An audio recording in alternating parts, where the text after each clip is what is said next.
vocês? Espero que sim! Hoje daremos continuidade aos nossos estudos sobre Roma. Falaremos hoje sobre a fase do Império. Já abordamos a primeira fase da história romana, a monarquia, e depois falamos sobre a república. Hoje iniciaremos esse esplendoroso período da história de Roma, que é o Império. Tão bem retratado em filmes de Hollywood, em livros, ou seja, um tema que nos daria aqui muitas e muitas horas de estudo. Dividiremos, portanto, esse período em duas aulas: Alto Império e Baixo Império. Vamos descobrir um pouco o que compõe cada uma dessas fases. Aqui na tela, retratado, temos a figura de alguns imperadores. Todos nós já ouvimos falar pelo menos de um, seja de Nero, seja de Calígula, seja de um imperador, que é o imperador filósofo Marco Aurélio, ou seja, de uma forma ou de outra, nos próprios nomes que muitas vezes escutamos por aí. Quem não conhece alguém chamado Marco Aurélio? Então, são vários nomes que compõem ainda hoje o nosso cotidiano. São muitas as referências. Vamos lá entender um pouco mais desse período? Muito bem. O Império, como disse, está dividido em Alto e Baixo Império. Nessa parte de nossa aula, abordaremos o Alto Império. Todo o período do Império vai do século I ao século V depois de Cristo. Ele começa, portanto, em 27 a.C. e vai até 476 depois de Cristo. Essa última data mencionada, você com certeza já ouviu em algum momento da sua vida escolar. 477 marca o final de um período histórico, que é a História Antiga, e o início de um novo período histórico, que é a Idade Média. A importância, portanto, está diretamente ligada ao fato de que o Império Romano, quando cai, dá origem a um novo período histórico. Vamos ver então o que caracteriza essa fase que chamamos de Alto Império, que vai do século I ao século III. E temos aí, especialmente como característica, o período de maior esplendor da história de Roma. Esse esplendor ele está ligado principalmente à maior extensão territorial atingida por Roma. Devemos observar aqui que na fase republicana ocorreram as maiores conquistas territoriais. Porém, o Império chega no seu máximo limite de expansão territorial justamente na fase imperial. E toda essa expansão e glória do Império Romano, ela está ligada ao nome de vários imperadores, como citei agora há pouco. Esses imperadores recebiam o título de Augustos. Mencionei isso na aula passada. Um título que significa escolhido pelos deuses. Ou seja, os imperadores romanos, eles eram vistos como divindades. Ou seja, eles foram escolhidos por Deus. Temos aí o primeiro imperador romano, que foi Otávio Augusto. Vamos relembrar do segundo triunvirato, do qual faziam parte Otávio Augusto, Lépido e Marco Antônio. Marco Antônio, o grande amor de Cleópatra, junto com Júlio César, e que acaba morrendo no Oriente em virtude desse confronto entre Otávio Augusto e Marco Antônio. Então, o imperador, o Augusto, ou seja, Otávio Augusto, lembrando aí então que passa a ser título e nome, ele vai assumir o poder como o primeiro imperador da história de Roma. Temos aí também a chamada Pax Romana. A Pax Romana foi um período então ligado justamente a essa máxima extensão territorial e, portanto, a paz interna que garante a expansão externa. Temos também a perseguição a judeus e a cristãos. Uma observação importante aqui: não era da natureza dos romanos a perseguição a outras religiões. há uma diversidade de religiões no mundo antigo. Porém, o cristianismo, como abordaremos em uma parte posterior de nossa aula, os cristãos, especialmente, foram extremamente perseguidos durante o Império Romano. Especialmente porque a ideologia cristã, ela vai de encontro frontalmente a tudo aquilo que eram as bases do próprio Império Romano. Falaremos sobre isso daqui a pouco. Muito bem, como dissemos, o primeiro imperador retratado aí é Otávio Augusto. Vamos saber um pouco mais sobre como governou Otávio Augusto. Vamos lá. Temos aí uma concentração a partir do Império nas mãos do imperador. Como vimos na República, quem tinha o poder era o cônsul. E temos aí, ao longo de todo o período republicano, dois cônsuls, um com a atribuição militar e o outro com a atribuição política. Vimos que Júlio César é um exemplo justamente dessa atribuição militar. O expansionismo de Roma está ligado às ações de Júlio César em guerras de conquista. Porém, no Império, o imperador ele vai concentrar muito mais poder do que o cônsul concentrava. Embora, observem bem, olha o Enem, hein? Pra gente não errar isso de jeito nenhum.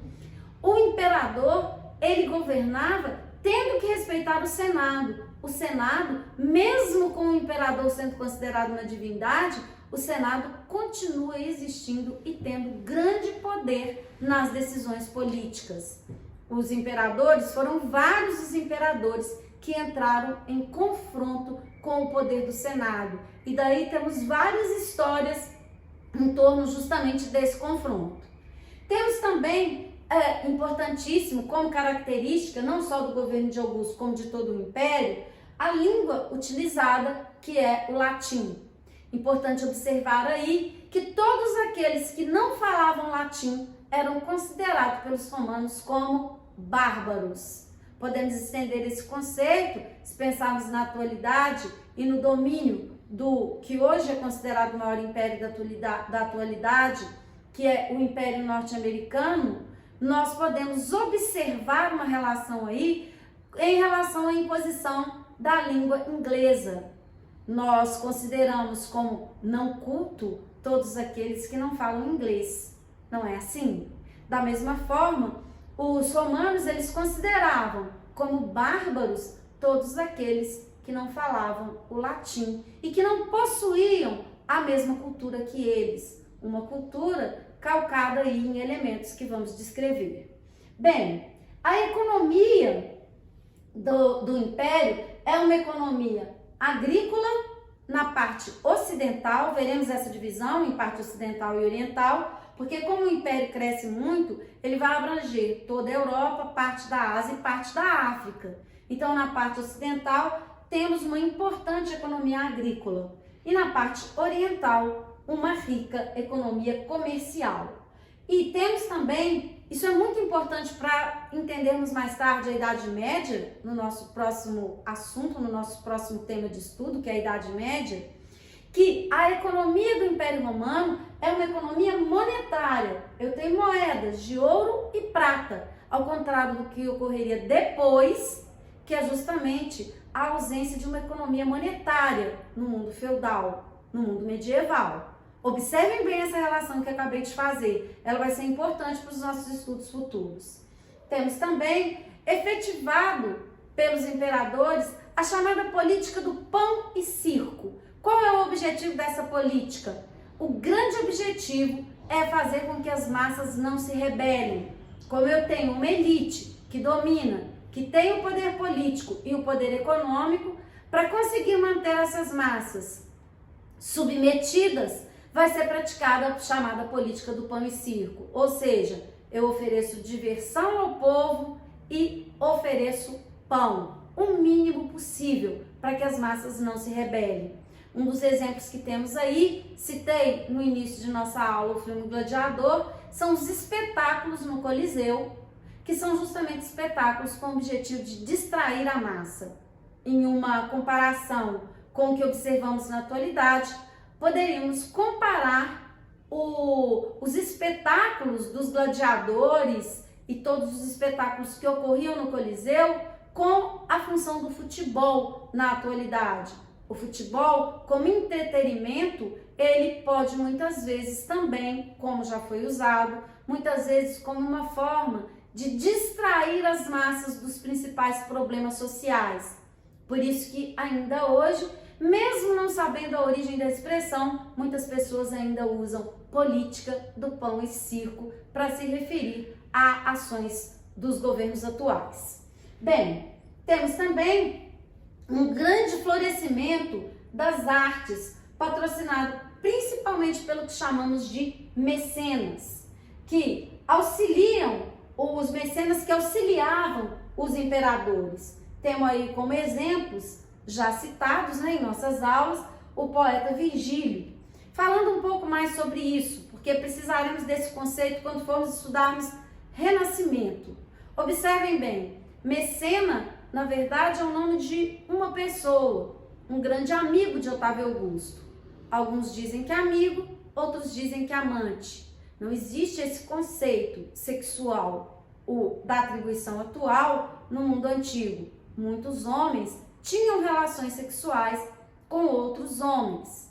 E Mecena era um amigo de Otávio Augusto e um grande incentivador das artes. Por isso, todos aqueles que incentivam as artes passaram a ser chamados de mecenas. Então, de um nome próprio, passou a denominar um grupo. Quando falarmos sobre o Renascimento, falaremos da atuação do mecenato patrocinando os artistas renascentistas. É uma questão muito pertinente para que seja cobrada uma prova de vestibular. Então, origem da palavra mecena, ela se encontra na antiguidade, no incentivo às artes dado principalmente a partir do governo de Otávio Augusto, e ela vai ser transportada para o Renascimento com esses patrocinadores da arte renascentista. Muitas vezes, reis ou a própria igreja, ou especialmente os burgueses, lá no mundo moderno, quando ocorre o movimento renascentista. Muito bem, um dado importante destacar é que no ano 1 depois de Cristo, e sempre quando eu disser só o século, eu faço referência a uma data depois de Cristo, tá? Observem bem isso. Então, eu tenho aí o nascimento de Jesus, que marca o que chamamos de era cristã. Então, quando nasceu Jesus? No ano 1. Esse ano 1 marca, portanto, a era cristã. Jesus nasce no Ocidente? Obviamente que não. Jesus nasce no Oriente. Falaremos sobre isso, sobre a importância de Jesus como um marco histórico, inclusive em toda a dinâmica de transformações dentro do Império Romano. Continuando.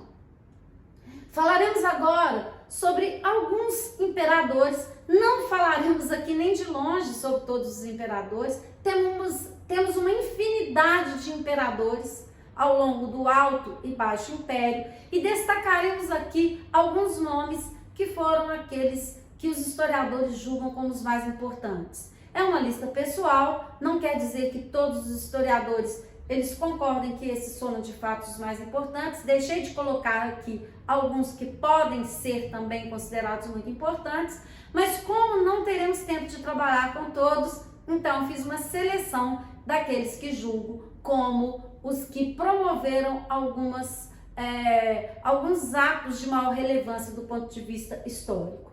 Temos aí o segundo imperador romano, Tibério, que ele assume o poder após, então, a morte de Otávio Augusto. E ele assume essa identidade imperial. Uma figura extremamente controversa, considerada por alguns como um imperador cruel, fanático, que acabou por eliminar qualquer tipo de oposição política. Então, ele não pensava duas vezes em eliminar todos aqueles que se opunham a ele. Promove toda a sua ação política em torno de um confronto, como já mencionei na aula de hoje, com o Senado. E ele acaba sendo sucedido. Lembrem aí, tá? Um detalhe muito importante, a sucessão dos imperadores, ela não é feita necessariamente pela hereditariedade. Ela pode ser feita por parentesco ou então, muitas vezes, ela acaba sendo feita por uma figura política de maior destaque e não necessariamente um filho ou um parente do imperador. Foi o caso do sucessor de Tibério. O sucessor dele foi o imperador Calígula. Calígula, ele era filho de um importante general do exército romano.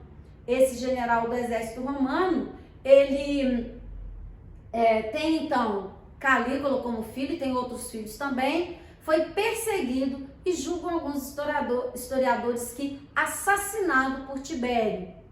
Como a sucessão, não vou descrever aqui essa sucessão de Tibério, ela é extremamente complicada, ele acaba nomeando então Calígula como seu sucessor.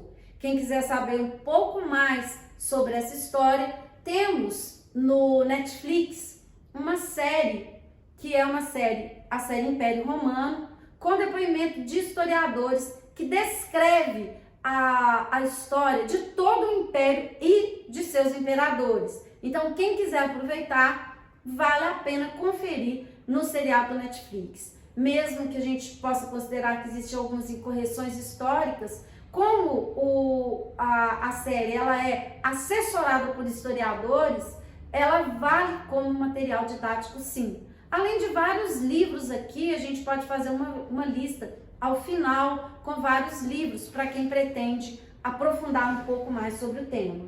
Calígula foi, portanto, o terceiro imperador romano e membro da dinastia Júlio-Claudiana.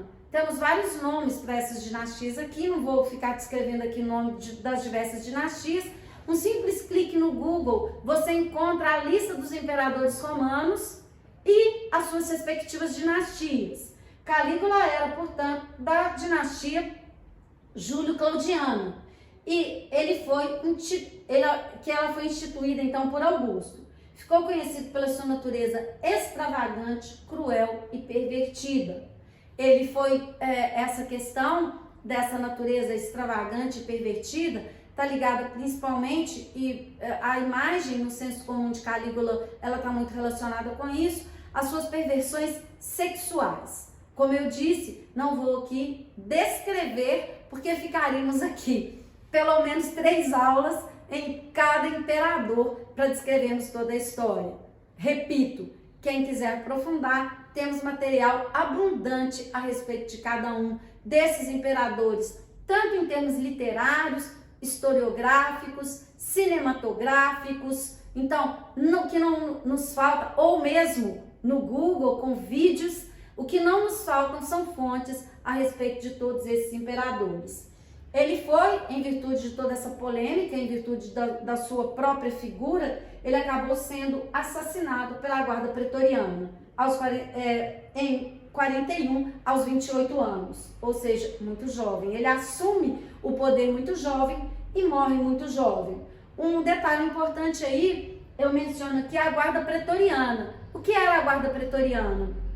Era uma guarda de proteção pessoal do imperador, ou seja, ele acaba sendo assassinado pela sua própria guarda pessoal. Todos os imperadores eram, portanto, protegidos pela chamada guarda pretoriana, que adquiriu um grande poder dentro do império.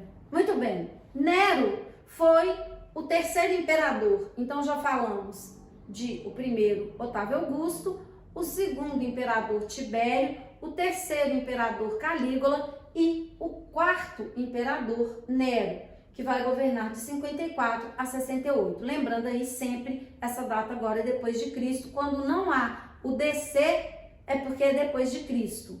Século I marca o nascimento de Cristo, como vemos. Então, todas as datas depois do século I, elas são referentes a depois de Cristo. Muito bem. Nero também não tem boa fama. Assim como Calígula passou para a história com a pior fama possível, Nero também ficou conhecido como aquele que colocou fogo em Roma. Nero vai promover a primeira perseguição aos cristãos a partir de 64 DC. Ele vai perseguir implacavelmente os cristãos em seu reinado.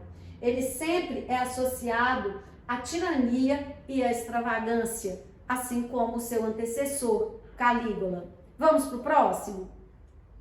O próximo é Vespasiano, que governou de 69 a 79. Ele sobressaiu em um período que o Império tinha muito importante isso, tá? Observem aqui o que eu vou falar. 4 imperadores e direcionou suas forças para o assédio a Jerusalém, o que vai levar à primeira diáspora dos judeus. Já falamos sobre essa diáspora em nossas aulas sobre a Antiguidade Oriental. Para entender um pouco melhor essa questão da divisão do Império. Como o Império se torna muito grande, era necessário, então, administrar todo esse território. O que Vespasiano faz? Ele vai delegar, então, 4 imperadores, um para cada região do Império, o que acaba não resolvendo o problema administrativo de Roma também, porque esses 4 imperadores acabam entrando em choque e o próprio Vespasiano acaba concentrando todos os poderes em suas mãos. Ele foi considerado um grande administrador das finanças, iniciou várias obras, destacando a que é o ícone da civilização romana, que é o Coliseu. O Coliseu, que é a arena de espetáculos. Até hoje, quando visitamos a Itália, uma das obras imprescindíveis nessa visita vai ser justamente o Coliseu. Eu, pessoalmente, não consegui ficar dentro do Coliseu por muito tempo. Considerei o clima insuportável. É uma construção belíssima. A sensação que temos quando entramos em Roma é de que estamos entrando em um museu a céu aberto. Foi essa sensação que eu tive.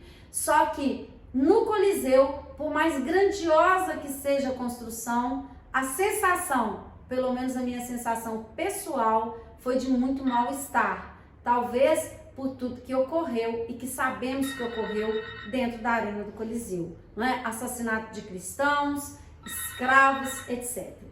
Bem, o próximo imperador que citaremos aqui é Trajano. Vai governar de 98 a 117. Durante sua administração, o Império Romano, olhem bem, hein? Atenção, atingiu sua maior extensão territorial graças às conquistas do leste. Trajano também é notado pelos seus extensos programas de obras públicas e as políticas sociais implementadas durante o seu reinado. Porém, ele continua a perseguição aos cristãos. Muitos cristãos eram colocados, como mencionei no imperador anterior, eles eram colocados na arena do Coliseu para serem devorados pelos leões, caso não negassem a sua fé, e muitos não negaram, são chamados de cristãos primitivos. Eles não negaram a sua fé e, portanto, morreram no Coliseu. Vamos continuar? Bem, o último imperador que vou citar aí, dessa nossa lista, né, seletiva, é Marco Aurélio. Pessoalmente, Marco Aurélio é o meu imperador favorito. Ele é considerado o imperador filósofo, governou de 161 a 180. Vocês com certeza devem ter ouvido falar, ou ainda irão ouvir falar, de Marco Aurélio, quando estudarem uma corrente filosófica chamada estoicismo. O estoicismo é caracterizado ele vai ser representado por vários filósofos, dentre eles Marco Aurélio. Marco Aurélio escreveu, coloco aqui no final, né, ele foi o último dos 5 bons imperadores e é lembrado como um governante bem-sucedido e extremamente culto. Dedicou-se à filosofia, especialmente à corrente filósofa do estoicismo, e escreveu uma das obras que até hoje é muito lida, uma obra que eu considero, como disse, uma obra-prima. É um livro fininho, como vocês podem observar, chamado Meditações, mas de uma sabedoria extrema. Eu gosto muito de algumas partes. Vou ler uma parte aqui como ilustração. O bem e o mal não radicam no sofrimento, a não ser na atividade do ser racional e social, como tampouco Sua excelência e seu defeito estão no sofrimento, a não ser na ação. Para a pedra jogada para o alto, a subida e a descida não a prejudica. Penetra em teu guia interior e verás a que juízes teme, uma classe de juízes em respeito a si mesmo. Temos aqui várias reflexões que fazem parte justamente das meditações do imperador Marco Aurélio, uma obra-prima, em minha opinião. Muito bem, espero que vocês tenham, se alguém tiver interesse, possa ler essa obra tão magnífica. Aqui, nesse mapa retratado, temos a máxima expansão territorial do Império. Podemos observar aí o Império em sua parte ocidental e o Império em sua parte oriental. Temos noção aí que o Império Romano, ele dominou grande parte do mundo conhecido na Antiguidade. Ou seja, praticamente todo o mundo caiu sob o domínio do Império Romano. Não é à toa que até hoje a influência dos romanos, a influência desse império, a influência dessa civilização é tão grande em vários aspectos da nossa própria vida. Citando um único exemplo aí, o próprio direito atual, baseado no direito romano. As línguas que falamos são línguas que têm base no latim, como a nossa própria língua. Então, são muitas as influências dessa civilização grandiosa em nossa vida até a atualidade. Muito bem. Falaremos um pouco agora sobre a questão do cristianismo. Abordamos o cristianismo quando falamos dos imperadores, mas precisamos entender como o cristianismo, de que maneira ele é importante dentro da história do Império Romano. Para falar de cristianismo, temos que falar de Jesus Cristo, aquele que inspirou essa corrente religiosa. Bem, Jesus era judeu, como acredito que todos saibam, e nasceu em Belém, no reinado de Augusto, Otávio Augusto, sendo morto no reinado de Tibério. Falamos Tibério, então, como vimos, o segundo imperador romano. Não aceitava o imperador como um Deus vivo e nem a religião politeísta de Roma. Esse é o ponto principal. Os cristãos, eles não acreditavam como a gente está discutindo aqui uma religião monoteísta, com a crença em um único Deus. Eles não acreditavam que o imperador era um Deus vivo. Então, eles chocavam justamente com essa concepção de politeísta, da crença em vários deuses, que vai ser a crença dos próprios romanos. Ou seja, há um confronto aí de princípios entre o cristianismo e os princípios dos romanos.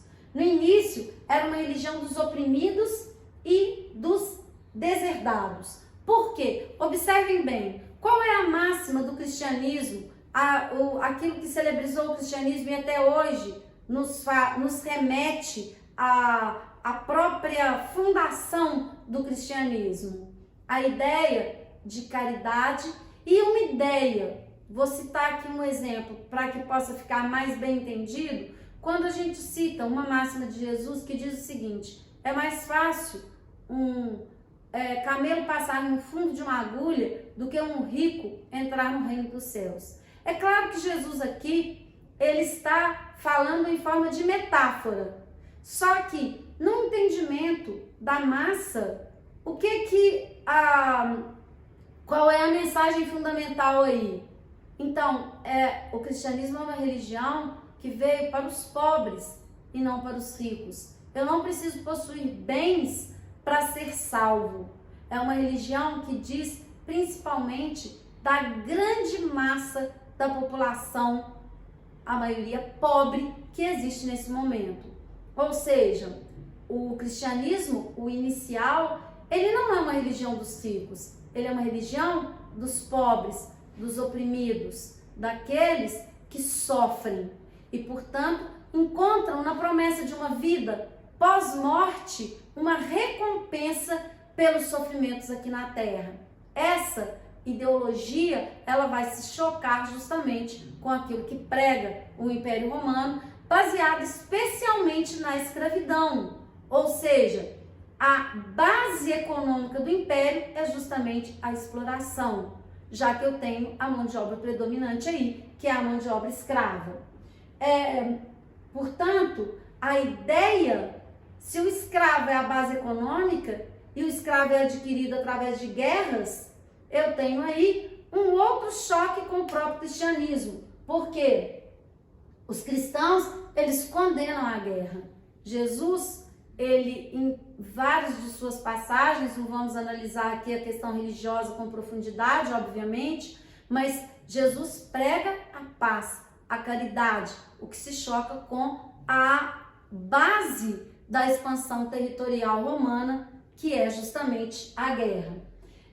De maneira heróica, já mencionei, os cristãos resistiram aos sofrimentos dos martírios públicos e começaram a ser interpretados como algo possível, devido a apenas a uma força milagrosa, vinda de Deus. Então, embora fossem colocados na arena no Coliseu para serem devorados pelos leões, os cristãos não negavam sua fé. Isso deu uma força absurda para que o cristianismo ele se expandisse entre a população mais pobre, a maioria, portanto, e alcançasse uma importância dentro do Império Romano nunca imaginada, que vai chegar, portanto, a ameaçar o poder dos imperadores.